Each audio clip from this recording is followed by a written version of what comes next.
जलालपुर पीरवाला में मोटरवे के मुतासरा हिस्से की बहाली का काम शुरू कर दिया गया है। भारी मशीनरी और दरकार मटेरियल भी मुतासरा मकाम पर पहुंचा दिया गया है। पत्थरों से भरे कई ट्रक मुतासरा मकाम पर पहुंचा दिए गए हैं।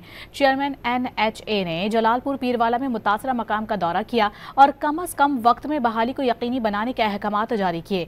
उन्होंने कहा कि काम की रफ्तार तेज करने के लिए तमाम वसाइल बरूए कार लाए जाएंगे। जलालपुर पीरवाला में मोटरवे के मुतासरा हिस्से की बहाली का काम शुरू कर दिया गया है। भारी मशीनरी और दरकार मटेरियल भी मुतासरा मकाम पर पहुंचा दिया गया है। पत्थरों से भरे कई ट्रक मुतासरा मकाम पर पहुंचा दिए गए हैं। चेयरमैन NHA ने जलालपुर पीरवाला में मुतासरा मकाम का दौरा किया और कम अज कम वक्त में बहाली को यकीनी बनाने के अहकामात जारी किए। उन्होंने कहा कि काम की रफ्तार तेज करने के लिए तमाम वसाइल बरूए कार लाए जाएंगे। जलालपुर पीरवाला में मोटरवे के मुतासरा हिस्से की बहाली का काम शुरू कर दिया गया है।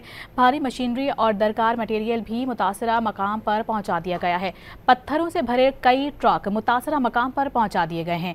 चेयरमैन NHA ने जलालपुर पीरवाला में मुतासरा मकाम का दौरा किया और कम अज कम वक्त में बहाली को यकीनी बनाने के अहकामात जारी किए। उन्होंने कहा कि काम की रफ्तार तेज करने के लिए तमाम वसाइल बरूए कार लाए जाएंगे।